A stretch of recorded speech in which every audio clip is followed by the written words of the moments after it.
Halo, salam akademia. Welcome back to my channel, Christian Wiradindi. Pada hari ini kita akan sama-sama belajar mengenai performance management atau manajemen kinerja dari bukunya Herman Aguinis. Tema kita pada hari ini berkaitan dengan performance management skills. Oke, yang pertama-tama saya akan menjelaskan mengenai coaching. Teman-teman, Bapak Ibu mengetahui ya, coach itu seperti pelatih. Kalau kita menonton sepak bola, biasanya ada coach untuk melatih para pesepak bola tertentu untuk bisa memenangi laga yang akan diikuti, pertandingan yang akan diikuti oleh para pemain sepak bola tersebut. Nah, coaching di sini adalah involves establishing a helping and trusting relationship between the manager and each of his or her subordinate in which she or he directs, motivates, and rewards employee behavior. Di mana dengan adanya coaching ini diharapkan para pelatih mampu melatih para karyawan yang ada di bawahnya atau para staf yang ada di bawahnya untuk mencapai kinerja yang optimal, mengikuti instruksi perilaku yang sebaiknya harusnya seperti ini. Nah, kemudian selanjutnya adanya hubungan interaksi, adanya hubungan emosional, adanya saling kepercayaan satu sama lain. Saya mempercayai pelatih dan pelatih mempercayai para staf yang ada di bawahnya. Adanya hubungan emosional di bawahnya. Di sini adanya guiding principle for successful coaching. Nah, adanya guidance untuk coaching yang sukses itu seperti apa? A good coaching relationship is essential. The relationship must be trusting and collaborative, and the manager must coach with empathy and compassion. Kemudian ada major coaching function. Nah, major coaching function, fungsi-fungsinya adalah giving advice to help employees improve their performance. Nah, memberikan saran ketika karyawan tersebut adanya pull untuk meningkatkan top performance-nya dia. Kemudian coaching style, di mana di Herman Aguinis ini di dalam bukunya mengatakan ada style coaching. Yang pertama berkaitan dengan driver. Coach tells the employee being coached what to do. Kemudian persuader, persuasi, coach tries to sell what or she wants the employees to do. Ketiga, amiable. Coach wants the employee to be happy and it's not very assertive. Analyzer, coach asks the employee to follow the rules and procedure when providing a recommendation.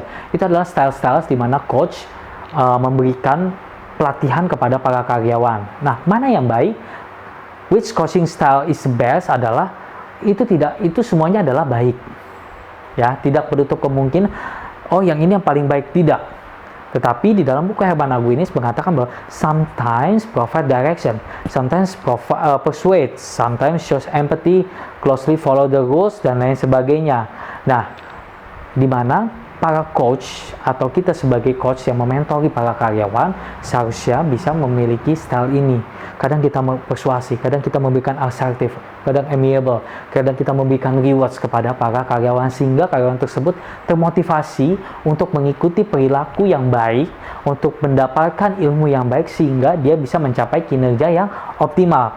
Di sini di dalam buku Herman Aguinis terdapat coaching proses. Yang pertama adalah set developmental goals, kemudian identify developmental resource and strategies, ketiga adalah implementasi strategis, kemudian yang keempat observe and document developmental behavior, giving feedback. Nah, kemudian dari set developmental goals sampai implement yang kita sama-sama sudah pelajari. Kemudian pada chapter ini difokuskan adalah observing and documenting developmental behavior.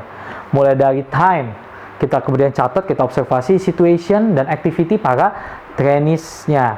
Kemudian reasons, alasan dibutuhkan dokumen dalam tahap pengembangan perilaku karyawan. Minimize cognitive load, adanya create trust, baik itu pelatih maupun para karyawan.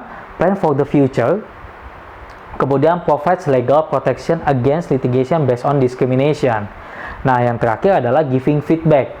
Nah, dengan giving feedback ini mampu adanya hubungan timbal balik. Oh, kamu kurangnya di sini. Oh, kamu kuatnya di sini, sehingga diharapkan ke depan dengan adanya kekurangan kamu akan diberikan pelatihan, misalkan akan dibutuhkan counseling, misalkan akan dibutuhkan in-class training atau on-the-job training dan lain sebagainya. Itu berkaitan dengan giving feedback. Kemudian selanjutnya adalah possible cost of not providing feedback. Nah, di sini adalah kira-kira cost apa yang akan ditimbulkan. Otomatis cost-nya akan naik. Misalkan jika kita tidak memberikan feedback, otomatis karyawan tersebut akan terlena dan ya sudah, ya berlalu biarkan berlalu. Dan itu akan meningkatkan cost bagi perusahaan perilaku atau skillnya itu tidak, misalnya perilaku atau skillnya karyawan setelah diberikan feedback, mereka tidak menyadari feedback tersebut, kemudian dia main oke, let it flow aja.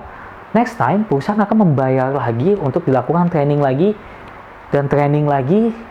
Jika tidak diberikan feedback, otomatis cost yang akan dikeluarkan karyawan semakin tinggi.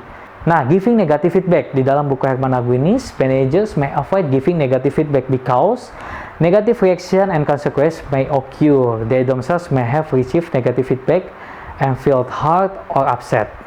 Okay. Negative feedback is most useful when it identifies warning signs and performance problem, clarifies unwanted behaviors, focus on behaviors that can be changed, comes from a credible source, is supported by hard data. Nah, berkaitan dengan memberikan negative feedback, so managers atau kita sebagai seorang manager yang memberikan feedback kepada karyawan harus memperhatikan benar-benar time management yang tepat untuk memberikan feedback yang negatif. Jangan sampai menyakiti perasaannya atau bisa menambah perilaku yang negatifnya dia saja. Dan diharapkan untuk memberikan data-data yang akurat, data-data yang based on data yang benar-benar valid dan reliable untuk bisa kita berikan kepada para karyawan tersebut, dengan harapan para karyawan tersebut bisa berubah dengan kita memberikan feedback tersebut.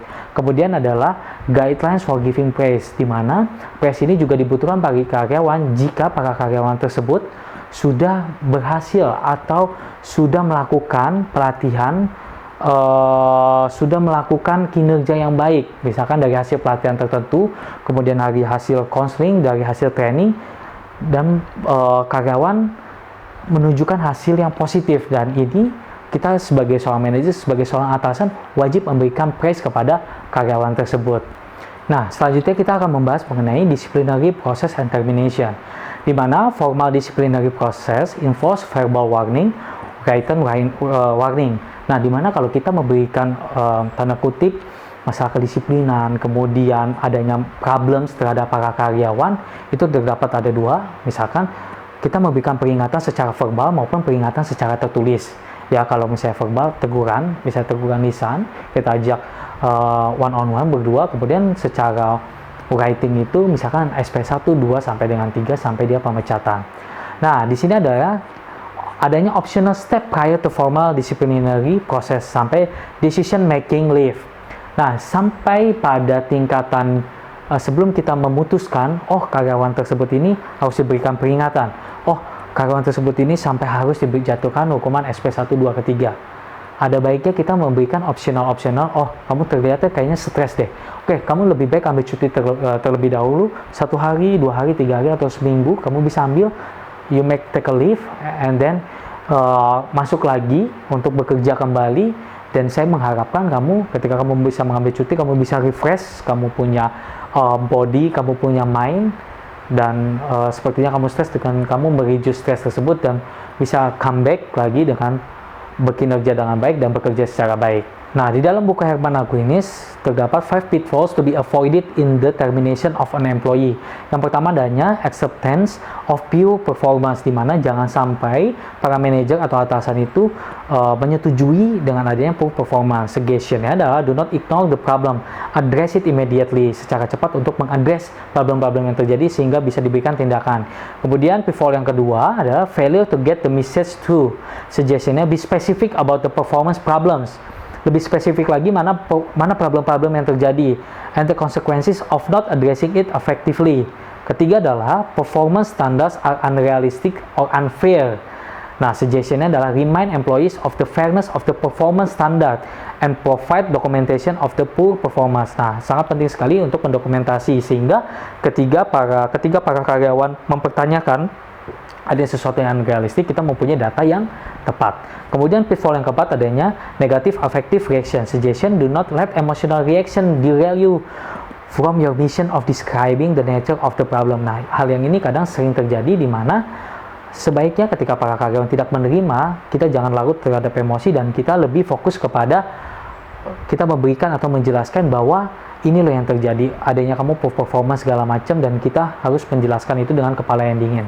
Kemudian yang kelima adalah ya, failure to consult human resource. Suggestionnya, consult with human resources regarding legal requirement prior to termination. Nah, ketika misalkan sudah di dalam tahap ini, sangat disarankan untuk berkonsultasi dengan human resources untuk mengetahui legal hukumnya itu di dalam termination karyawan tersebut. Nah, disciplinary process and termination. Be respectful, get right to point with the employee well, send the employee to HR, have the employee leave immediately, have the termination meeting at the end of the day.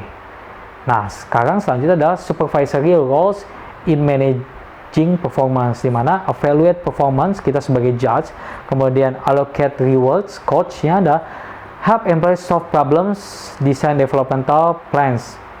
Nah, di dalam ini penting sekali bagi para supervisor untuk mengevaluasi adanya kinerja tersebut, adanya performance tersebut dari para karyawan, sehingga hal-hal yang berkaitan sampai pada pemecatan, sampai pada adanya termination, dikeluarkannya karyawan itu diminimalisir. Kita mengevaluasi, kemudian kita memberikan developmental plans yang terukur bagi para karyawan, sehingga para karyawan tersebut mampu berkinerja dengan baik. Oke, selanjutnya kita akan berbicara mengenai performance review. Nah, di dalam performance review, kita bisa membahas performance kinerja para karyawan yang ada di bawah kita. Possible types of formal meeting, melalui formal meetings di dalam buku Herman Agu ini, system inauguration, self-appraisal, classical performance review, salary review, dan sebagainya. Nah, steps to take before meeting adalah give at least 2 weeks notice, block sufficient time, arrange to meet in private location. Nah, kita bisa menyampaikan kepada para karyawan, oke, saya ada meeting khusus untuk membahas kinerja, misalkan saya akan rancang misalnya 1 minggu ke depan kita akan mengadakan review. Tolong disediakan dan luangkan waktu untuk tidak ada kegiatan yang lain. Oke, kita memberikan lebih tahu dari awal, kemudian kita memberikan notice bahwa jangan sampai ada kegiatan yang lain selain dari performance review tersebut. Kemudian minta mereka untuk tetap datang dan bisa mengikuti dan tidak keluar dari jalur arah pembicaranya. Selanjutnya, nah di sini adanya possible defensive behaviors of employees, di mana didapat ada 2, ada fight response, dia yang umumnya tidak bisa menerima kenyataan. Kemudian yang kedua adanya flight response. Flight response, blaming others, menyalahkan karyawan, kemudian raising noise, raising voice, staring at supervisor, dan lain sebagainya. Ini yang defense. Kemudian flight response, yang dia menerima, speaking softly, dia menerima keadaannya, kemudian dia berjanji dan berkomitmen untuk merubahnya. Nah, di dalam buku Herman Agu ini juga dijelaskan untuk mencegah atau reduce defensive behavior, adanya establish and maintain report, sudah pasti. Be empathetic, menjadi empati, minimize stress, encourage participant. Nah, ketika misalkan defensiveness is unavoidable, recognize it, allow its expression. Ya, kita menyadarinya dan ya sudah, nggak apa-apa, ekspresi kamu keluarkan saja, tapi saya tetap kepala dingin dan saya akan tetap menjelaskan kepada Anda. If situation become intolerable, reschedule the meeting for a later time. Nah, ketika misalkan situasinya tidak memungkinkan dan dia terlalu defense terlebih dahulu dan mulai emosinya memuncak atau main tangan dan lain sebagainya, lebih baik kita atur waktu pertemuan ulang dan lain sebagainya. Oke, mungkin itu saja informasi serta ilmu yang saya berikan kepada Bapak Ibu serta teman-teman semua. Semoga informasi serta ilmu yang saya berikan dapat berguna bagi Bapak Ibu serta teman-teman semuanya. Terima kasih. Don't forget to subscribe my channel. Salam akademia.